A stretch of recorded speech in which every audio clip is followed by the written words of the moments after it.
You've called women you don't like fat pigs, dogs, slobs, and disgusting animals. Your Twitter account... Only Rosie O'Donnell. No, it wasn't.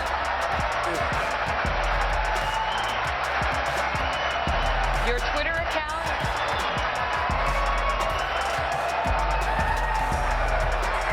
Thank you.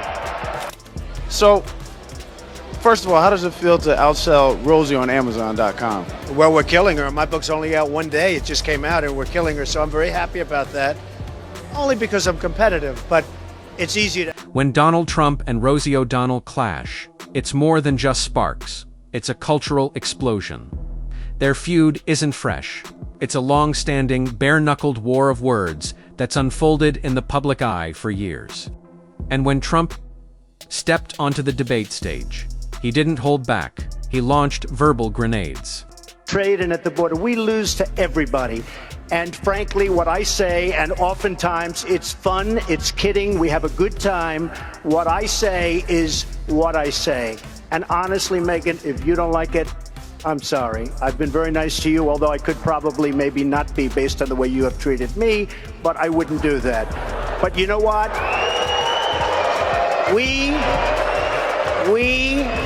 need strength, we need energy, we need quickness, and we need brain in this country to turn it around. That I can tell you right now. What began as a typical political debate took a sharp turn the moment Rosie's name came up. Trump seized the moment, striking fast and hard with a scathing attack that had the audience erupting. Just when it looked like he was finished, he threw in a curveball. Was it sarcasm? A truce? No one could tell, but it landed like a bomb. And I've known Hillary for a long time. This is the first time ever, that Hillary is sitting down and speaking to major corporate leaders and not getting paid for it. It's true. You know, last night, I called Hillary a nasty woman. But this stuff is all relative. After listening to Hillary rattle on and on and on, I don't think so badly of Rosie O'Donnell anymore. In fact, I'm actually starting to like Rosie a lot. Of course it was sarcasm. This is Trump we're talking about. And he wasn't finished. Not even close. He cranked it up to full roast mode, ridiculing Rosie's delivery and tone, even likening her voice to a trucker in full-blown road rage. This wasn't just disagreement, it was unapologetic, theatrical disrespect. O'Donnell's disgusting. I mean, both inside and out. You take a look at her, she's a slob. She talks like a truck driver. Rosie attacked me personally because I was very happy when her talk show failed. The other thing that failed, and this was a real monster, and everybody was suing her, was her magazine. Her magazine called Rosie was a total disaster. So I loved it. I gloat over it. I think it's wonderful because I like to see bad people fail. Rosie failed. I'm happy about it. She's basically a disaster. Well, she called me a snake oil salesman. You know, coming from Rosie, that's pretty low because when you look at her and when you see the mind is weak. I don't see it. I don't get it. I never understood. How does she even get on television? I believe Barbara made a terrible mistake putting her on, and I think Barbara's probably paying a big price. If I were running The View, I'd fire Rosie. I mean, I'd look her right in that fat, ugly face of hers. I'd say, Rosie, you're fired. We're all a little chubby, but Rosie's just worse than most of us. But it's not the chubbiness. Rosie... But the jab at her voice was just the opening act. Trump took aim at her entire persona. To him, Rosie wasn't simply a critic. She was a loud, exaggerated caricature. That truck driver line, it wasn't offhand. It was his way of saying that volume doesn't equal credibility. Attractive person, both inside and out. Rosie's a person that's very lucky to have her girlfriend. And she better be careful or I'll send one of my friends over to pick up her girlfriend. Why would she stay with Rosie if she had another choice? She's trying to use ABC and The View to get even with me. But with me, we fight back. I'll probably sue Rosie because she doesn't tell the facts. As an example, I'm worth many billions of dollars. Now, she said I was bankrupt. I never went bankrupt. So probably I'll sue her because it would be fun. I'd like to take some money out of her fat ass pockets. I actually think they ought to look at her whole life and see where she's coming from, because I think she's got some very deep-seated problems. Perhaps it should be Rosie that goes to rehab.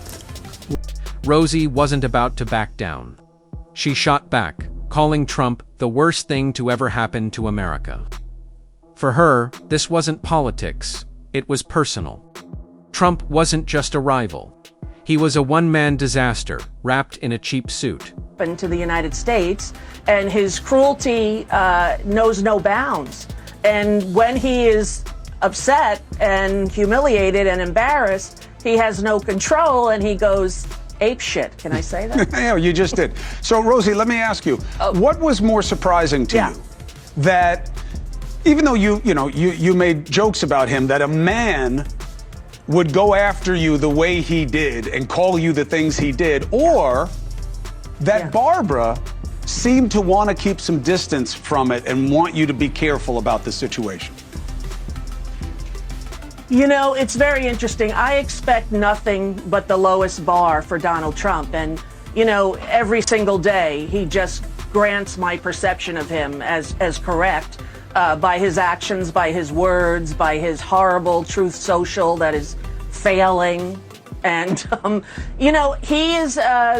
Rosie's been unapologetically outspoken for decades. To her fans, she was fearless. She was fearless, a truth teller, taking on the powerful. But Trump didn't see a rebel. To him, she was just background noise, and other loud critic throwing punches and getting hit back twice as hard. People who believed that Celebrity Apprentice was true, and Celebrity Apprentice was not true. And Mark Burnett has tapes of him calling people every racist word in the world, telling women to get down on their knees. Mark Burnett owns the cache of all of Trump's sickness, and he refuses to release it. And I think that's a sin, because what's happening now is democracy is on trial. Hey, thank you. Good to have you. I didn't want to come on. You asked me to come on. I definitely, well, you could have said which no. I didn't even know.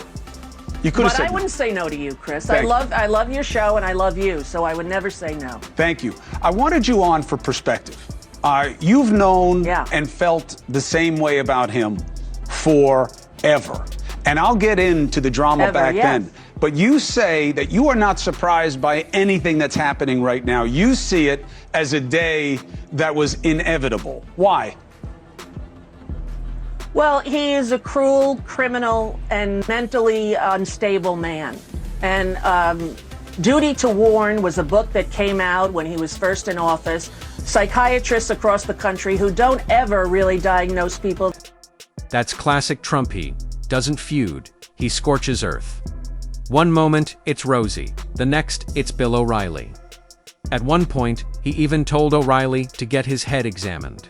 If you're famous and breathing, you're fair game. And Rosie, G was enemy number one.